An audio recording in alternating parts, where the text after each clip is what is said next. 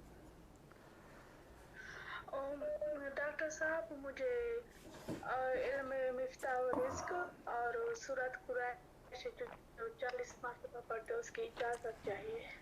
बिल्कुल मेरी बहन, मेरी तरफ से आपको इजाज़त है। अल्लाह तबारक ताला इसमें आपको कामयाबी अता फरमाए। आमीन। और हमारा ना मैं ना वो कनाडा से बात कर रही हूँ, तो इस वजह से ना हमारा काम भी सही तरीके नहीं चल रहा। आप कौन और कहाँ से बात कर रही हैं? जी आप मेरा नाम कनाडा से बात कर रही हूँ।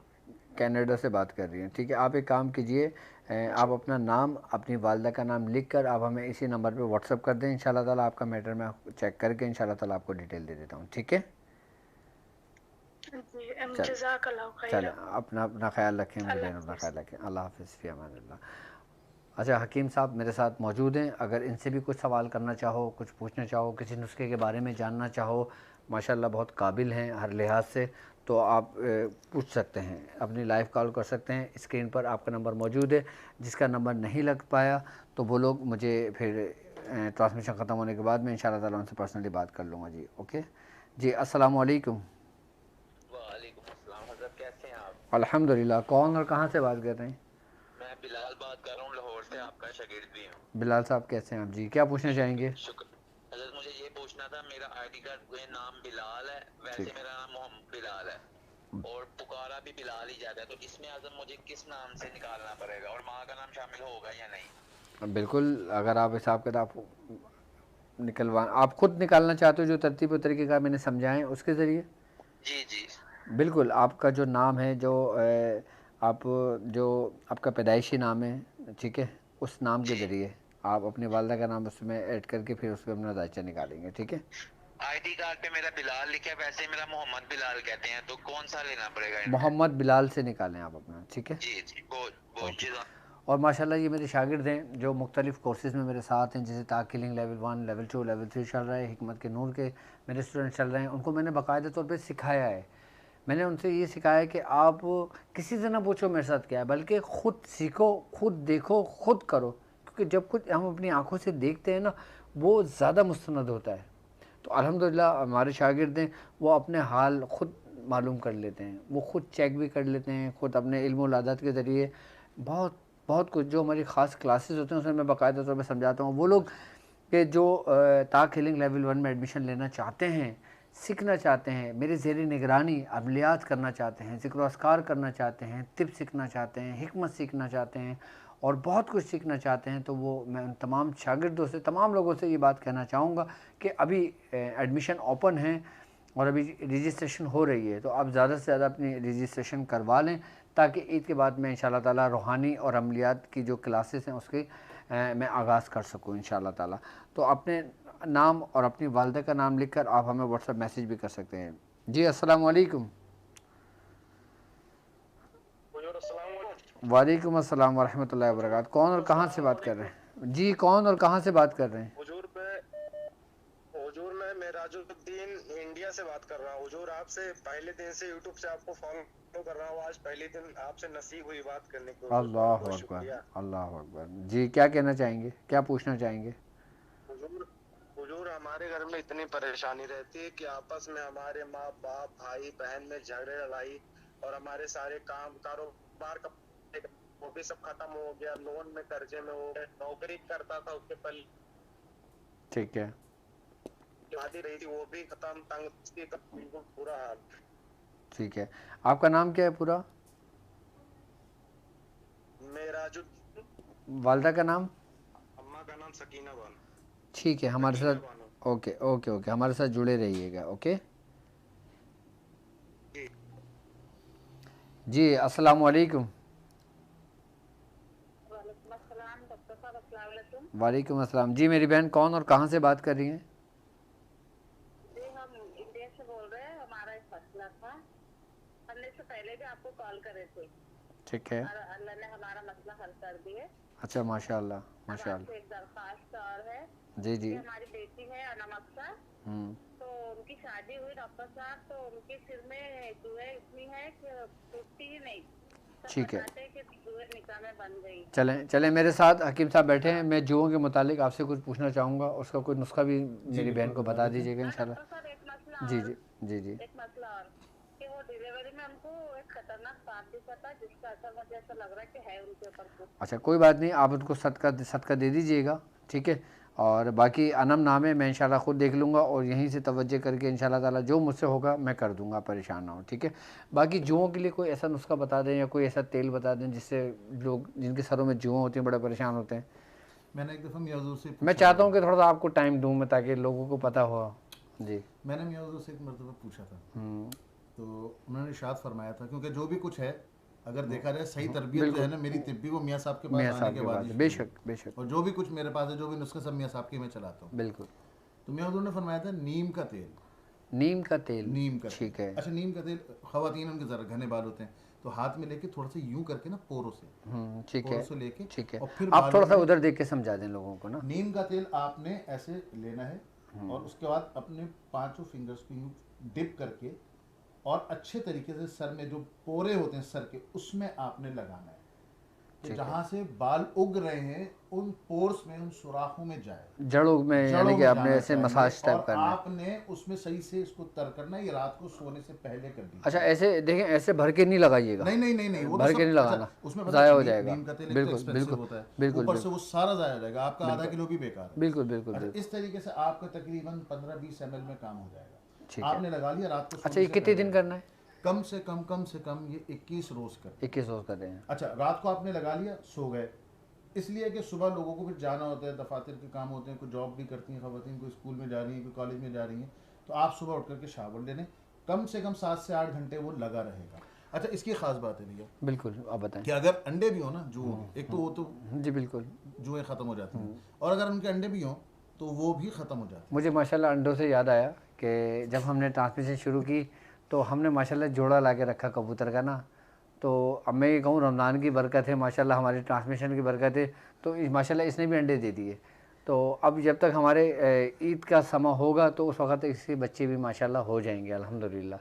तो बस एक ये भी अंडों से मुझे याद आ गया कि हमारे कबूतर ने अंडे दिए हैं माशाल्लाह। अच्छा भैया, एक तो सवाल था, वो जी रह जी गया था जी। मेरे जहन में, अभी अभी आया दौरान, कि मैं हुजूर ने एक मरतबा फरमाया था कि देखिए, शुगर से बचाव के लिए, प्रिवेंशन के लिए, ठीक है, ठीक, या जिन लोगों को रहती है बिल्कुल। उन लोगों को अपना शुगर लेवल मेंटेन रखने के लिए मेडिसिन वगैरह जो तिब्बी चीज़ें हैं वो तो, लेकिन सबसे अहम चीज़ पता है क्या है, वो ये है कि आप अपने आप को टेंशन फ्री रखें, स्ट्रेस ना लें। स्ट्रेस ना लें। अच्छा, अगर आप किसी मसले में हैं, किसी मसाइल से दो चार हैं, मुब्तला हैं, तो सलातुल हाजात पढ़ के अल्लाह की बारगाह में अर्ज़ करके और फिर छोड़ दें। ठीक है, ठीक है ना, वो कहते हैं ना, वाक़रदुल्लाह करदन हसना, बिल्कुल तुम भेजते हो बदले में बुजुर्ग तर पाओगे। अब जब तुम अपनी हाजत वहाँ भेज दोगे तो बस वो अल्लाह के बस वो ऐसा फिर, ना अच्छा, जाए फिर और उससे बड़ी हाजत रवाई को नहीं कर सकते। कहते हैं ना, रब्बुल मशरिक़ि वल मग़रिबि ला इलाहा इल्ला हुवा फत्तखिज़हु वकीला। बिल्कुल बिल्कुल। तो फिर क्या रह गया, फिर क्या वही रह गया? मशरिक़ से मग़रिब तक का रब है, उसके सिवा कोई माबूद बेशक, नहीं। बेशक। दूसरी बात यह है कि आप उसका हल देखें अपने मसाइल का, पहले दुआ करें, अंबिया का जो तरीका, बिल्कुल बिल्कुल। सबसे पहले दुआ करें, फिर उसका आप हल देखें। लेकिन अगर आपने उसको तारी कर लिया हवास पे, तो आप न सिर्फ ये है कि टेंशन में आ जाएंगे, सोचने समझने की सलाहियत आपकी ख़त्म हो जाएंगी, उससे आपकी जिस्मानी भी लॉसेस होंगे। अच्छा, बहुत से लोग बेचारे फालिज की तरफ भी चले जाते हैं। अल्लाह अकबर। तो आप स्ट्रेस बिल्कुल ना लें, ईजी फील करें। आप बोले भाई मैक्सिमम क्या हो सकता है, एक इंसान है, बिल्कुल बिल्कुल। किस कैसे आया था, खाली हाथ आया था ना, जाएगा कैसे, खाली हाथ जाएगा। खाली हाथ जाएगा। क्या उसका था, कुछ नहीं, जो उसको दिया किसने दिया, रब अल्लाह ने दिया। बिल्कुल। और अगर वो लेता है खुदा न खास्ता किसी से, तो क्या लेता है, उसका था, जिसका था उसने ले लिया। उसने ले लिया, बिल्कुल। आप उससे ही दुआ करें कि अल्लाह तूने दिया, तूने ले लिया, तू और अपने फजल से अता कर दे। बिल्कुल, लेकिन स्ट्रेस में नहीं आना, स्ट्रेस में ना आए। आपने अल्लाह से रुजू मैं करना। बिल्कुल, मैं आपको इसका बेहतरीन वजीफ़ा भी आपको बता देता हूँ। सुभान अल्लाह। सरकार दो आलम सल्लल्लाहु अलैहि वसल्लम का फरमान है कि जो शख्स दिन भर में ला हौला वला कुव्वत इल्ला बिल्लाहिल तकरीबन 100 मरतबा पढ़ लेता है तो अल्लाह तबारक ताला उसे 70 बीमारियों से महफूज कर देता है।